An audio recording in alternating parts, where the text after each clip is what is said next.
is the Holy Spirit? Well, there's a lot to that. But I like to say that the Holy Spirit is Jesus without boundaries and limitations. The Holy Spirit is Jesus on the cloud, as you would put it in technical terms, like technology.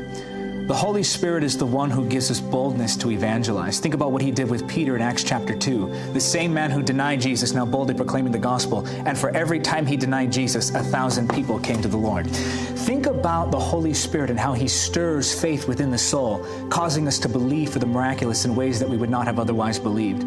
The Holy Spirit is the one who helps us to pray, because no man or woman, no matter how anointed they are, knows the way into the presence of God. Only the Holy Spirit knows the way into the presence.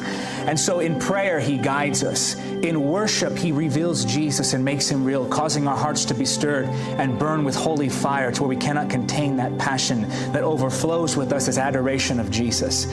The Holy Spirit is the one who helps us to walk in holiness. So for those who are bound and weighed down by the shame and the sickness that is sin, the Holy Spirit offers freedom. He is the Holiness Spirit, the one who breaks the power and the chains that, even those habits that people have had for years, he breaks those addictions, he breaks those bondages. The Holy Spirit is the one who delivers the captives from demonic oppression.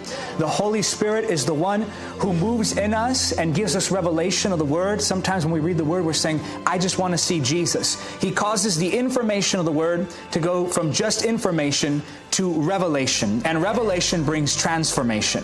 The Holy Spirit is the one who goes with us and gives us the words to speak when we don't know what we should say. In those moments where we're saying, Holy Spirit, help me. I don't know how to win this one to the Lord. I don't know how to speak. The Holy Spirit will stir within you words that come straight from the Father. The Holy Spirit is the one who opens the heart of the sinner, causing them to go from stubborn, stone-hearted individuals to people who bow before Jesus as Lord.